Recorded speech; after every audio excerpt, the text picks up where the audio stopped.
जय माँ लक्ष्मी, जय भगवान विष्णु की। आइए जानते हैं शरद पूर्णिमा आश्विन मास की पूर्णिमा कहा जाता है। शरद पूर्णिमा व्रत कथा, ऐसे करें पूजा और पाएं अमृत लाभ।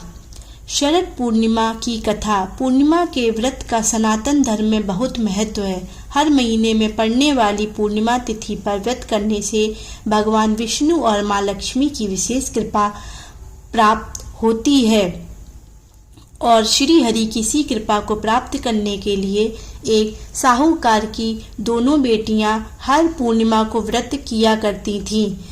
इन दोनों बेटियों में बड़ी बेटी पूर्णिमा का व्रत पूरे विधि विधान से और पूरा व्रत करती थी। वहीं छोटी बेटी व्रत तो करती थी लेकिन नियमों को आडंबर मानकर उनकी अनदेखा करती थी। विवाह योग्य होने पर साहूकार ने अपनी दोनों बेटियों का विवाह कर दिया। बड़ी बेटी के घर समय पर स्वस्थ संतान का जन्म हुआ।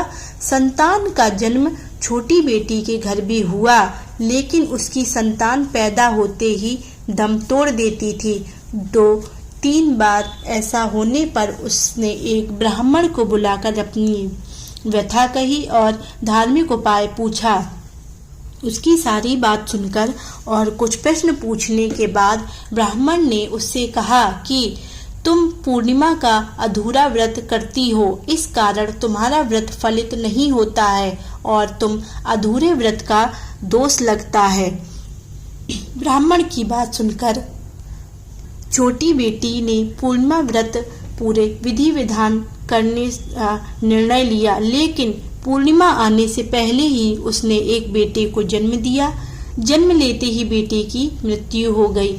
इस पर उसने अपने बेटे शव को एक पीढ़े पर रख दिया और ऊपर से एक कपड़ा इस तरह ढक दिया कि किसी को पता ना चले।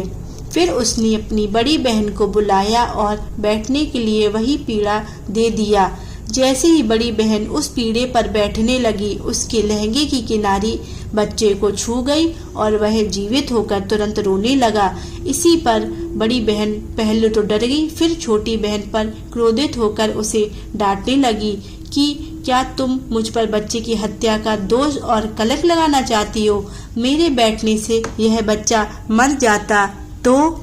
इस पर छोटी बहन ने उत्तर दिया, यह बच्चा मरा हुआ तो पहले से ही था दीदी। तुम्हारे तप और स्पर्श के कारण तो यह जीवित हो गया है।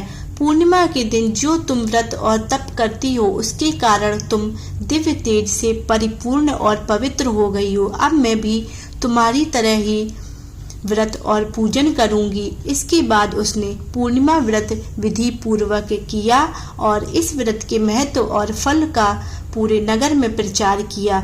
जिस प्रकार माँ लक्ष्मी और श्री हरि ने साहूकार की बड़ी बेटी की कामना पूर्ण कर सौभाग्य प्रदान किया, वैसे ही हम पर भी कृपा करें।